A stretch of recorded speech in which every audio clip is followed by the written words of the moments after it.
The living room was bright and spacious. Wooden walls, tall windows.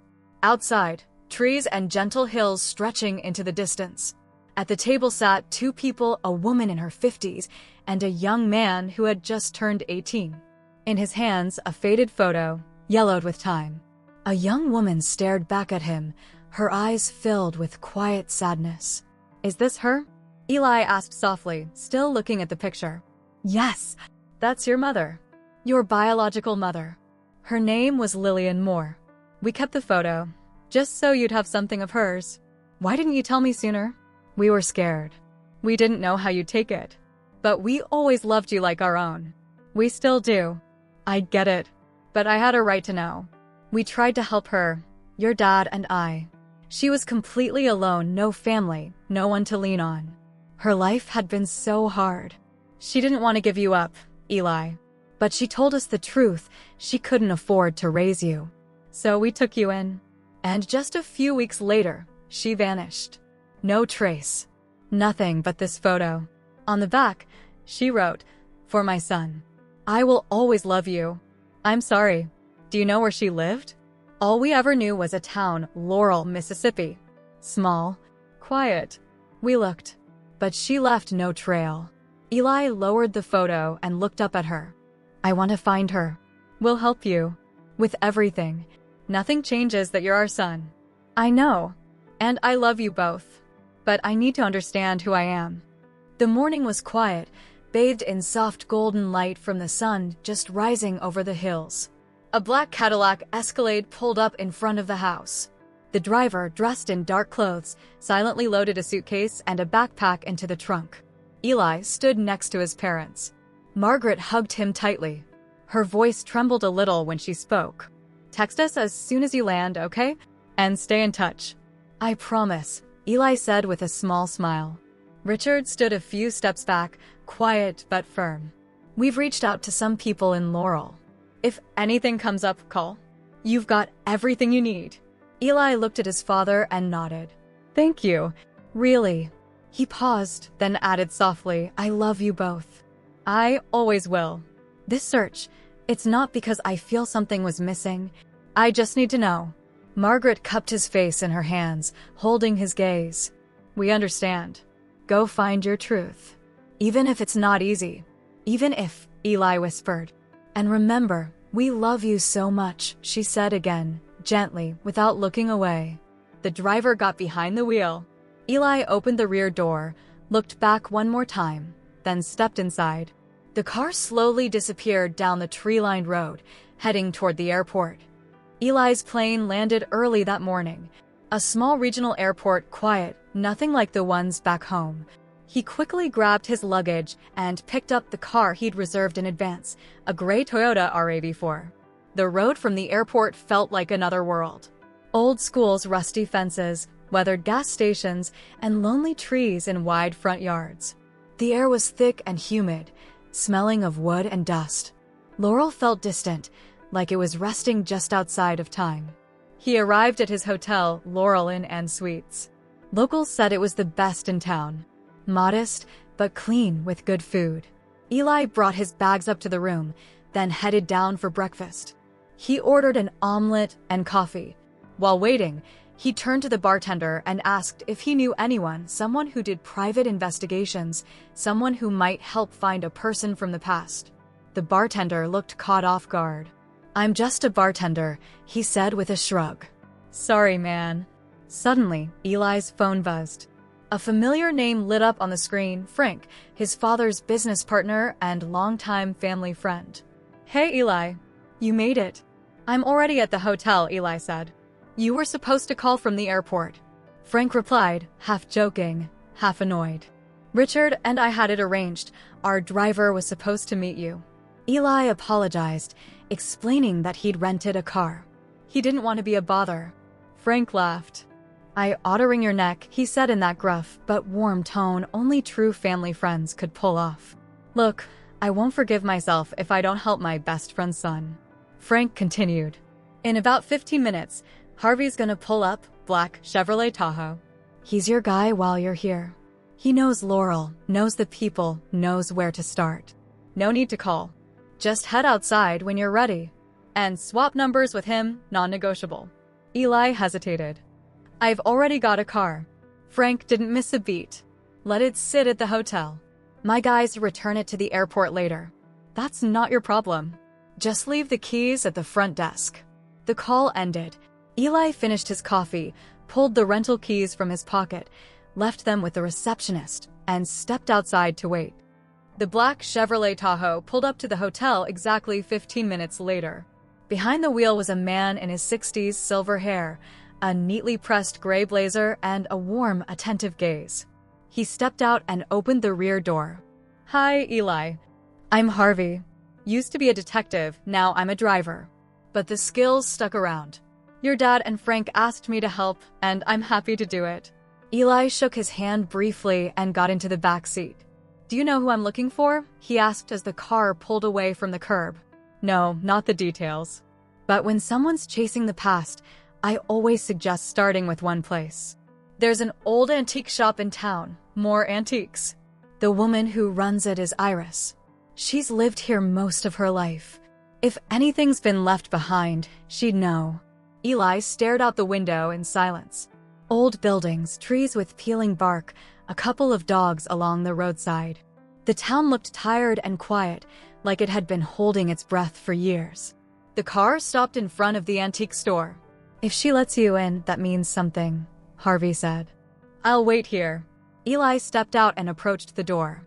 He didn't even touch the handle, it opened on its own. An elderly woman stood in the doorway. She could have been 80, maybe 90.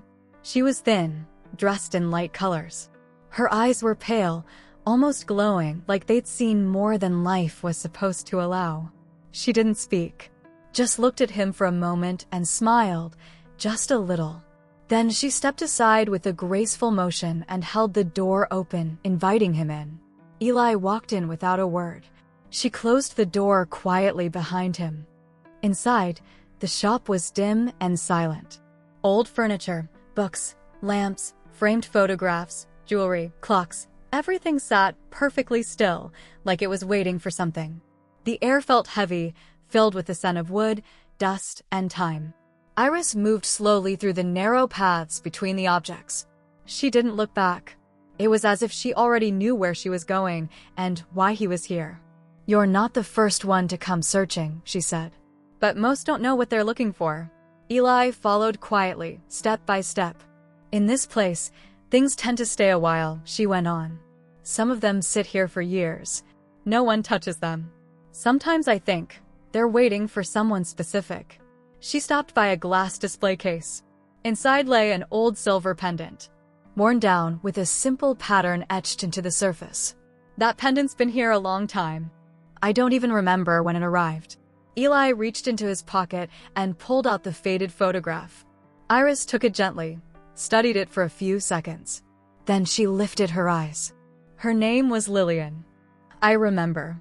She looked at the photo a moment longer, then slowly set it down on the glass. There was a pause, and then her voice softened. That pendant belonged to Lillian. She knew that someday you'd come looking for her. She left it here. Said it was a sign. For when the time was right. Eli said nothing.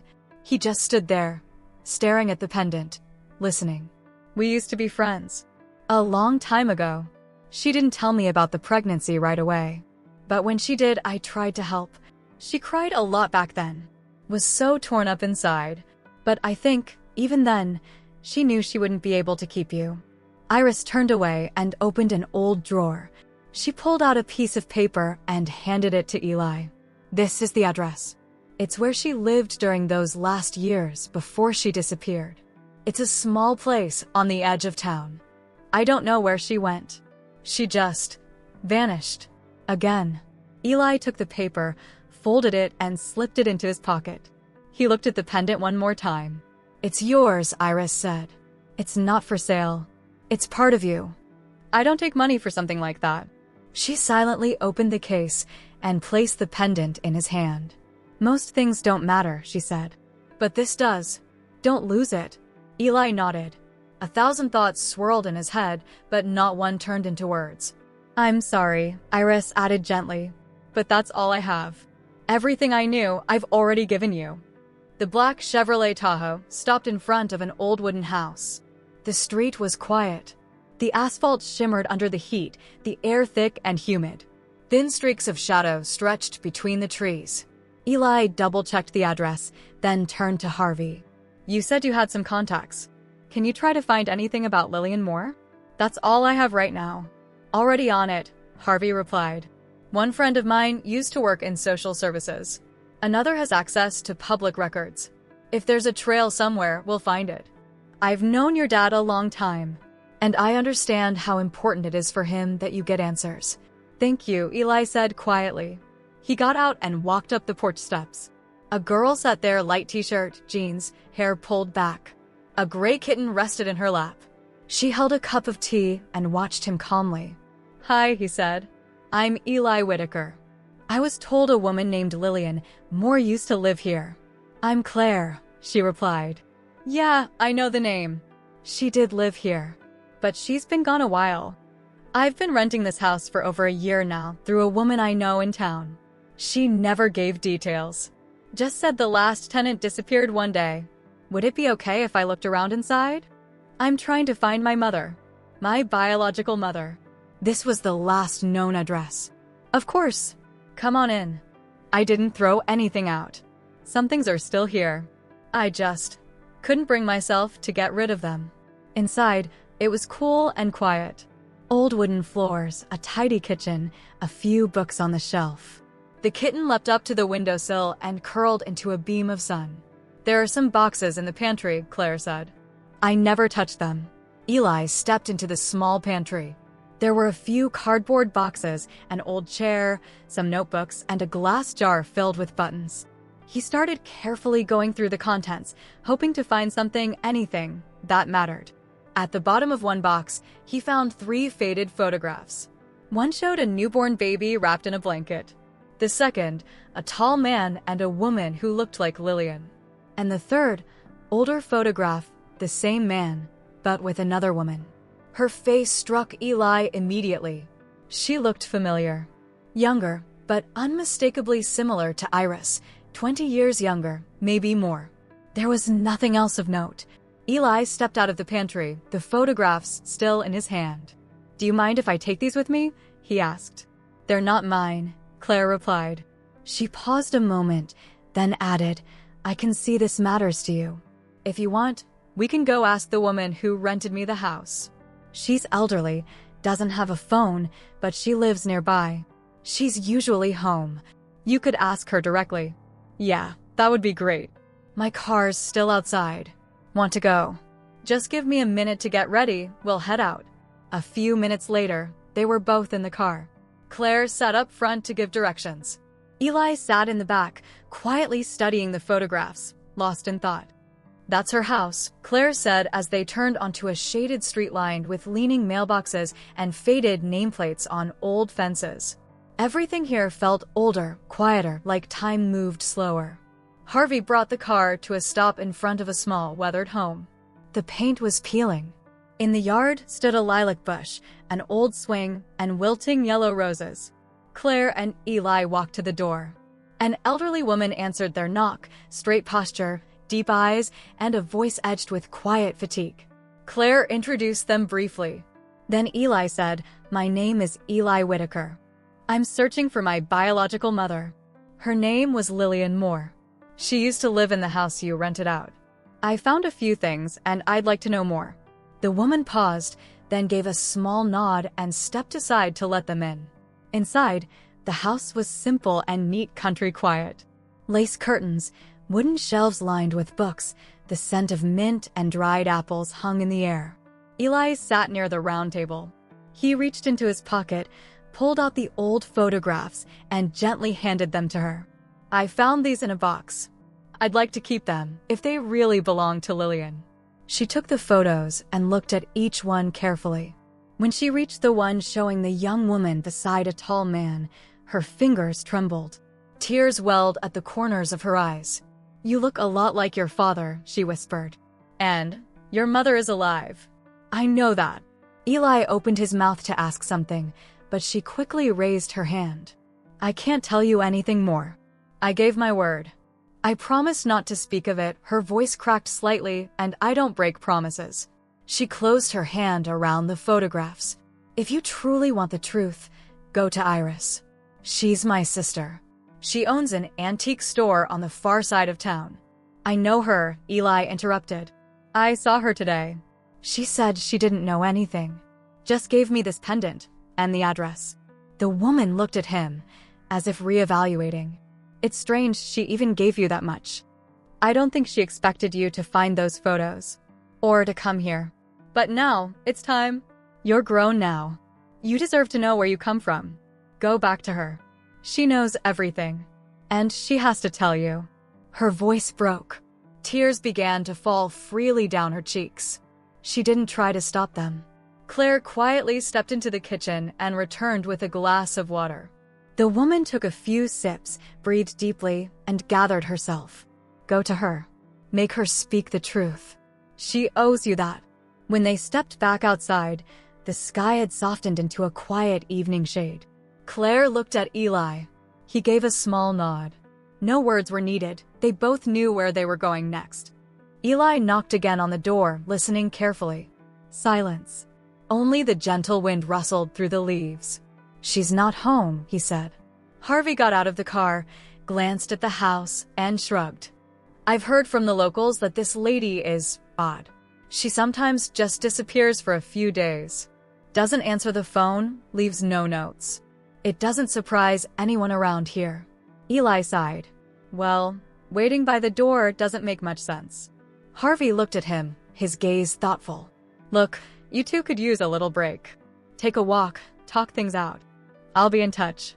If anything comes up, call me right away. He got in the car and drove off. Claire smiled at him. Want to take a walk? Yeah, Eli replied. I think that's about the only thing that makes sense right now.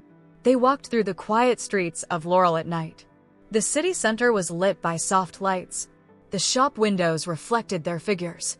The evening was warm and still, but alive. Claire pointed out a few places where, according to her, something's always happening. They stopped by a small cafe filled with music. It was crowded but not overwhelming. Some people sat, others danced. Well, it's not a real club, Claire smiled. But you won't find anything better here. Eli laughed for the first time that day. Works for me. Better than waiting in the car. They sat in a corner, listening to music, dancing a little awkward at first, then more freely. There was an easy connection between them. The silence didn't feel tense anymore. It was relaxing. It was late when they walked back, side by side. The streets were empty. The streetlights cast warm patches of light on the asphalt. Claire stopped by the fountain in the square. You know, she said, I didn't think anything could happen in Laurel anymore. I didn't think I'd be able to forget why I came here, even for just an hour, Eli replied. She looked at him seriously, but with a soft smile. He leaned in, slowly at first, as if asking for permission. And she answered. Their kiss was quiet and calm, like in the movies, where nothing needs to be explained. When they pulled away, both were silent. But the tension from before was gone. There was only ease. Presence. Let's go, Claire said. The town's starting to fall asleep. And they walked on, together. The phone rang so early that Eli thought it was his alarm. His eyes opened slowly, every part of his body heavy. The night walk with Claire had lasted until dawn. The park, coffee on a bench, conversations about the past and the future, silly jokes, and silences that didn't feel awkward. After walking her home, Eli somehow managed to get lost. Everything looked the same, dark, quiet, and none of the streets led where they should. He used his GPS, but still didn't get back to the hotel until early morning. Harvey's name lit up the screen. Hey, Eli rasped, his voice rough, still half asleep. Eli? Look, I found something, but I need to check it first. I don't want to send you anything half-baked. Give me a few more hours. Just keep yourself busy today. And don't stress, if this pans out, you'll be one step closer. All right, Eli muttered. I'll call you later. He washed up, got dressed, and the first thing he did was text Claire. You awake? If you're up for it, I'd love to go for another walk. Or at least see you. She replied within a minute. I'm already in town. Come find me. Looks like it's gonna be a beautiful day. And it was. The whole day, they just lived. No tension. No words like mother, pendant, or investigation. They visited the local gallery, tiny but filled with beautiful work. Then they sat by the fountain eating ice cream, making up stories about strangers passing by. Eli even suggested renting bikes, and though it didn't go smoothly, they laughed until their stomachs hurt. At one cafe, Claire showed him an old photo album from her childhood. She brought it on purpose, so it's not just your past in the spotlight. That evening, they played board games at a vintage cafe where each item had a label like 1932, do not break. And then another kiss. Warm, unhurried. No promises, just a quiet, I feel good with you. As the sun began to set, Eli's phone buzzed again. It was Harvey. I'll pick you up tomorrow at 5 a.m., he said. We're heading somewhere. But this time, get some sleep. Not like this morning. Got it? No problem, Eli replied without asking further. After the call, he looked at Claire. Harvey's picking me up early tomorrow. He says we're going somewhere. Didn't say where. Claire pouted slightly, half playful, half sincere. Can I come? I promise I'll be quiet. Eli smiled, his voice soft. I hope so. I'd like that. After dinner, he walked Claire home, then returned to the hotel and went to bed earlier than usual. He fell asleep almost instantly. After everything, his body just shut down. 5 a.m. The sky was still dark and the city hadn't yet shaken off the night. But the black Chevrolet Tahoe was already waiting outside the hotel. Harvey, always on time, sat behind the wheel, sipping coffee from a thermos in silence. Eli was the first to step out, half asleep but focused. A minute later, Claire appeared, holding a backpack and looking surprisingly unbothered by the early hour. Get in, Harvey said. We're heading out. The road was long. They passed sleeping towns, dusty gas stations, and low morning fog rolling over the fields. No one felt the need to speak. Each of them sat with their thoughts. Harvey broke the silence just once. I found a place, he said. A psychiatric facility in another town. It's off the radar, almost no one knows about it. But according to a couple of sources, there might be a woman there who fits the description. I can't promise anything, but it's close. Eli didn't answer. Claire looked at him, not asking, just being there.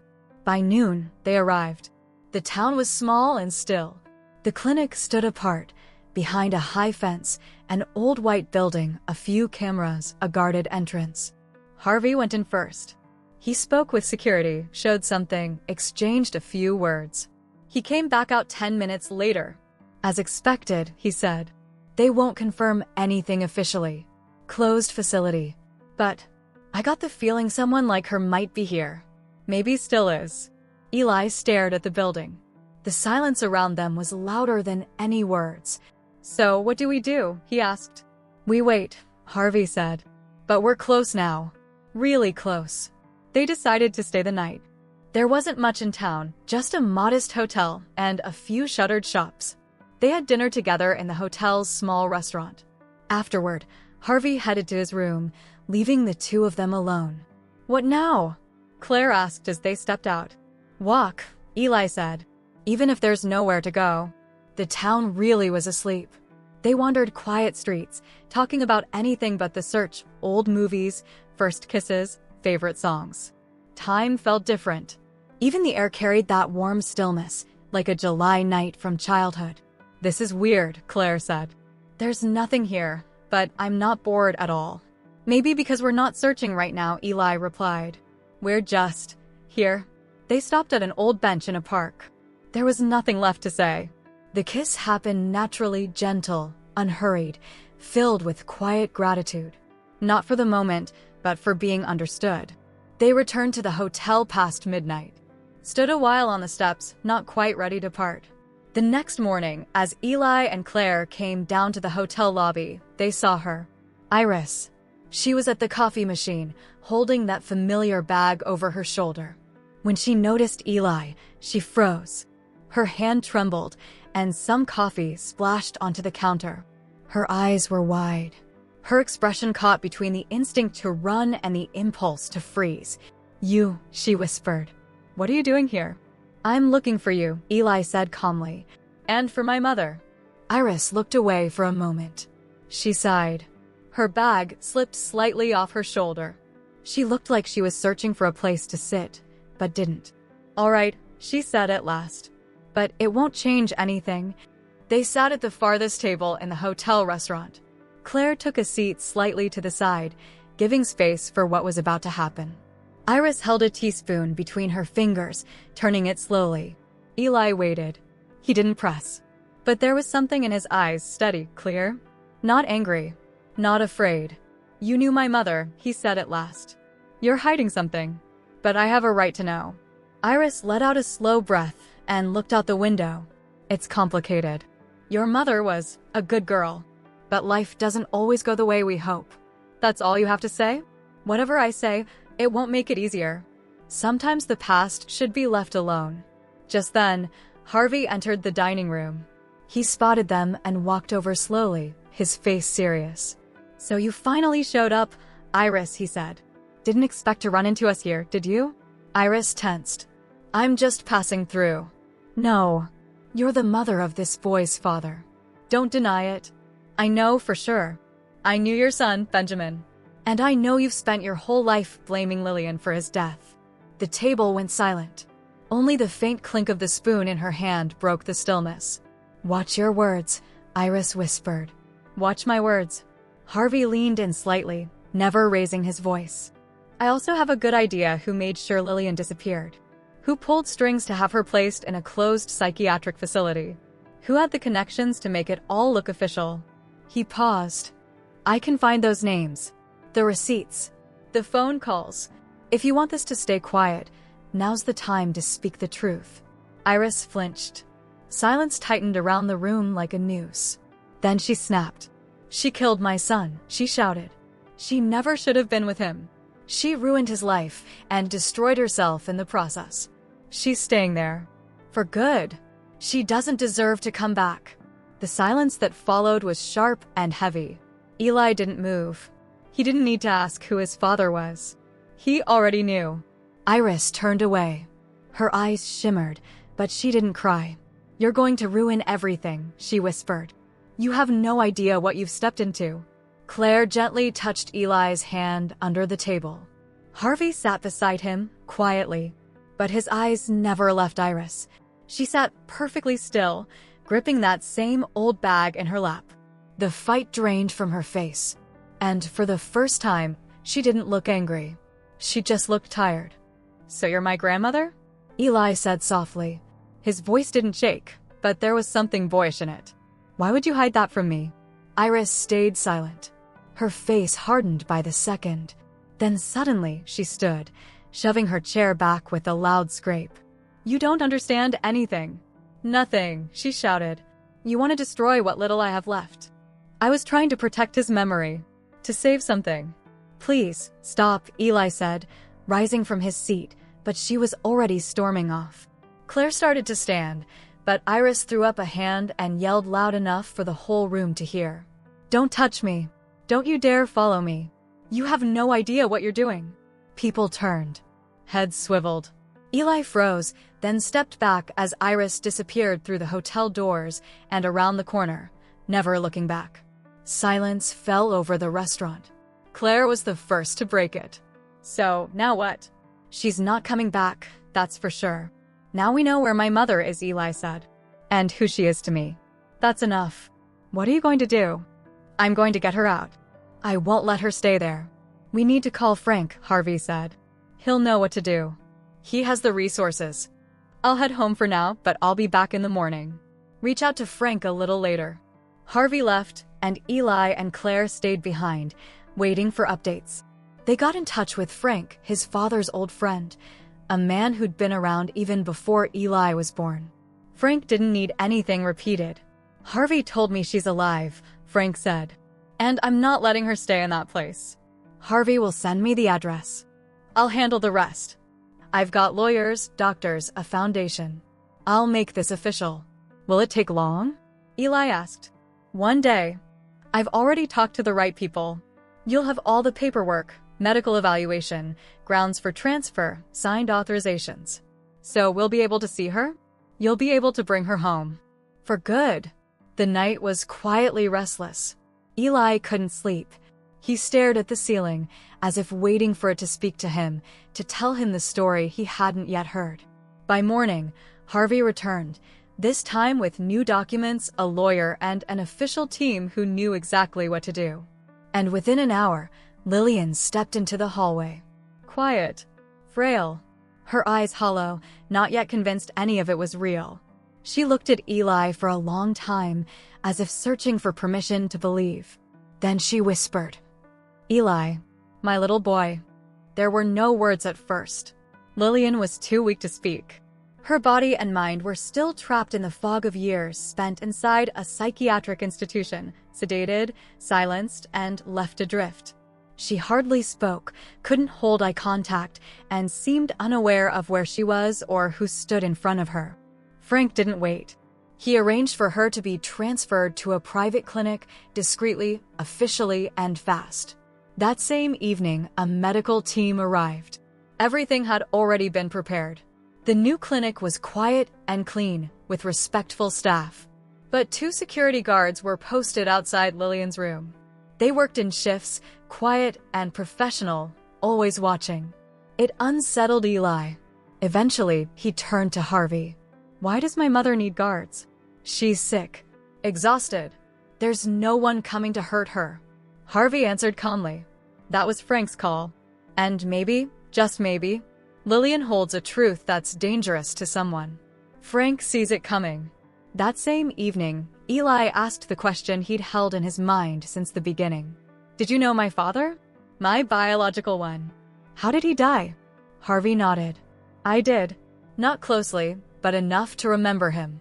He told Eli that back then, Lillian and her husband lived on the edge of town. She was already pregnant. They kept to themselves, didn't draw attention. One night, there was a fire. The house burned to the ground. Only one body was found badly burned. It was identified as her husband. Lillian had vanished. Police never found the cause of the fire. There was no clear sign of arson, no confirmed accident. Just fire. And silence afterward. "I have a lot of questions," Eli said quietly. "And you'll get your answers," Harvey replied. "But not all at once. First, she needs to wake up. And she has to want to talk." After Lillian was transferred to the private clinic, Eli stayed at the hotel for a few more days. Every morning he woke up with the feeling that none of it was real. Seeing his mother had left him with more questions than answers, and no one could give him those answers yet. Through it all, Claire stayed by his side. They spent almost every day together, visiting the clinic, walking in silence, or just sitting quietly in the yard. Eventually, Eli decided not to go back to the hotel. He moved in with Claire into the same house where Lillian had once lived. It wasn't a forever decision. It just felt like the right one for now. They drove to the clinic daily, but the doctors kept asking them not to go inside her room. Lillian was in an unstable condition. She barely responded to voices. She didn't seem to know where she was. And most unsettling, she called everyone Eli. Again and again. If she had truly recognized her son, the doctors would have said so. But it wasn't recognition. It was reflex. Habit. It seemed like she had spent years calling everyone by that name, as if it was the only part of her still connected to something real. One evening, Eli was called in by Frank. Harvey was already in the office. Both looked tense, but focused. "We wanted to tell you face to face," Frank said. "What happened to Lillian? It won't stay hidden anymore." Harvey added, "Federal agents arrived in town today. From DC moved fast. Quiet, but thorough. Several members of the police leadership had been arrested. The same ones who for years had seen nothing unusual in the clinic's paperwork. And officials from the clinic itself, also in custody. For now, it was all preliminary. But there was more than enough evidence. Turns out the facility had held dozens of people illegally, many of them completely sane. Just inconvenient. To relatives, to wealthy clients, to people with power and something to hide. Eli sat in silence, listening. "This is just the beginning," Frank said. "You'll see these cases in the news soon. But what matters most," he added, "is that your mother isn't alone anymore. And she never will be again." Eli nodded. In that moment, he didn't know how to name what he was feeling. But he knew one thing for certain: the silence wouldn't last forever. Sooner or later, she would speak. And she would tell the truth. Summer and Laurel moved slowly. Claire stayed by Eli's side. He sometimes wondered why she hadn't gone on vacation or left to visit friends like most people did. But the answer was simple: she had her reasons to stay. She told him summer was her time to step away from school, to freelance a bit, mostly design work for small businesses.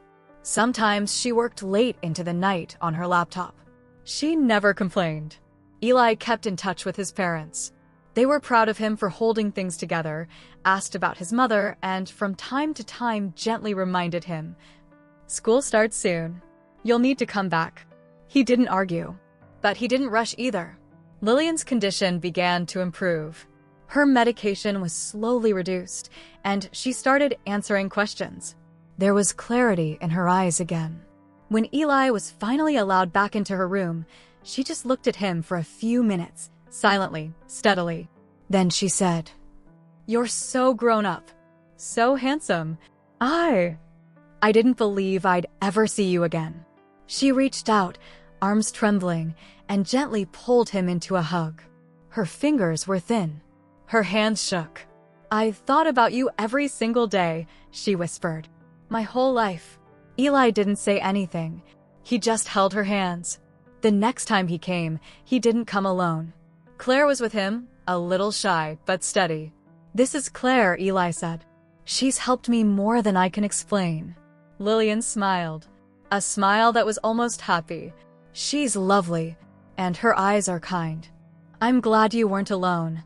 Claire said she was happy to meet her and gave her a small potted flower.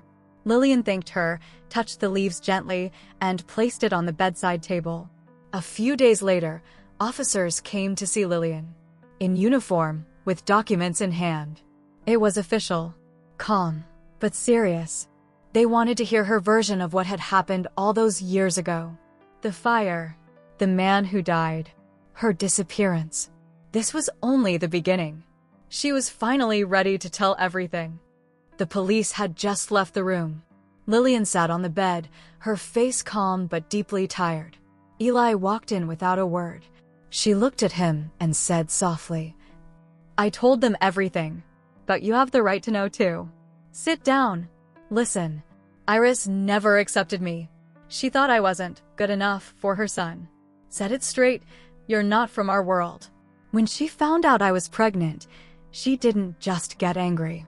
She made a promise she wouldn't let that child be born. But we were happy. We really loved each other. He protected me. We didn't listen to her. We bought a small house on the outskirts and started our life. Quiet, honest, hopeful. One day, he was supposed to leave on a work trip.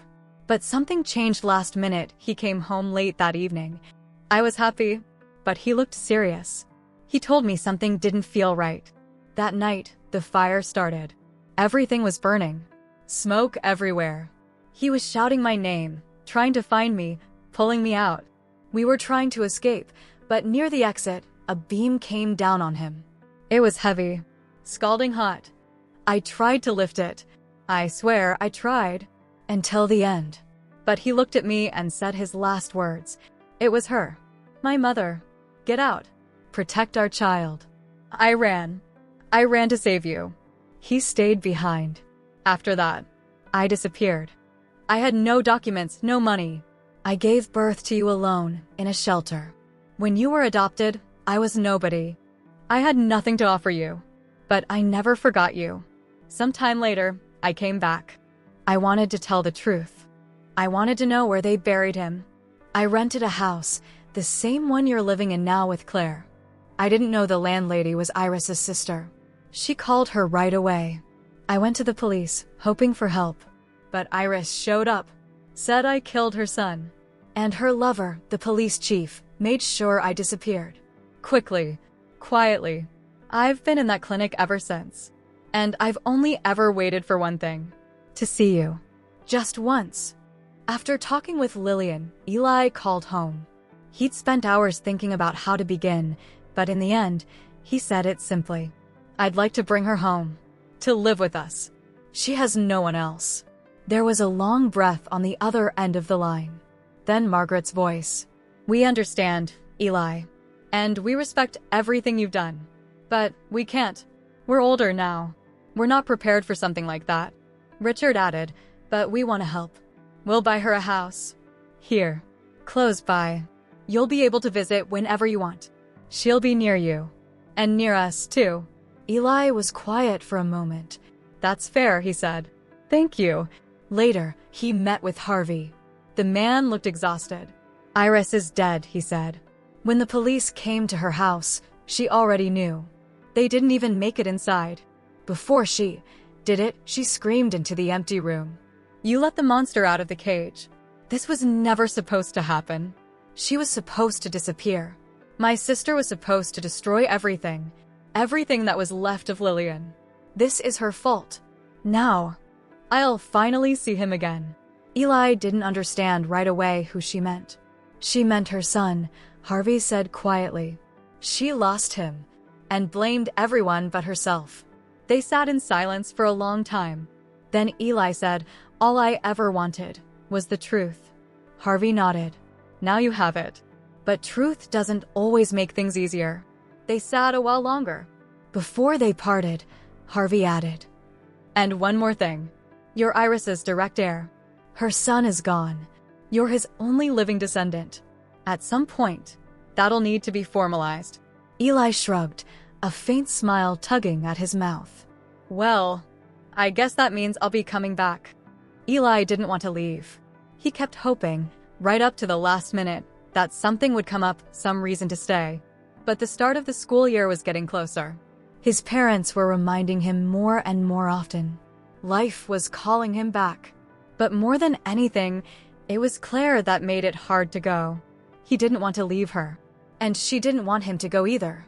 But they both knew this moment was inevitable. Lillian had been discharged from the clinic. She looked stronger, more steady on her feet.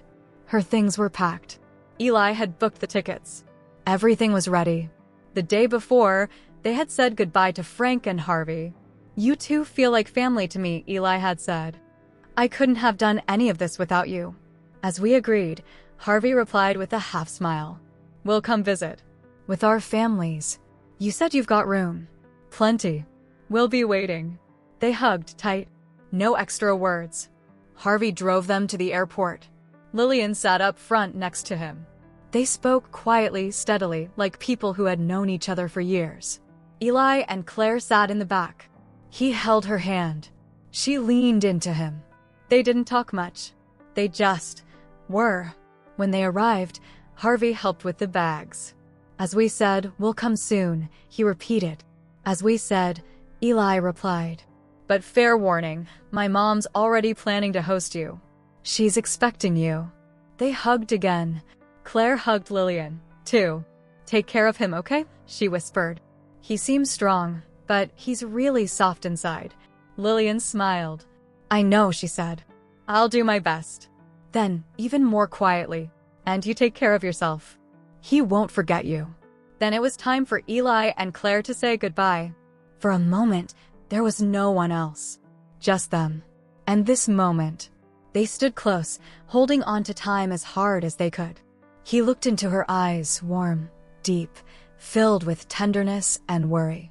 Claire spoke softly, nearly a whisper. It's so hard to let you go. Eli touched her cheek with his fingers and said, It's hard for me too.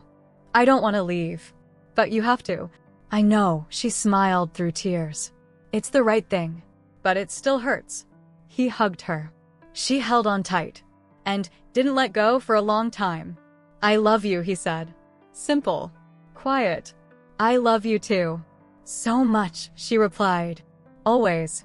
They stood like that for a few more seconds, delaying the goodbye as long as they could. Promise we'll see each other again, Claire whispered. I promise. As soon as I can, I'll fly back. And you'll visit.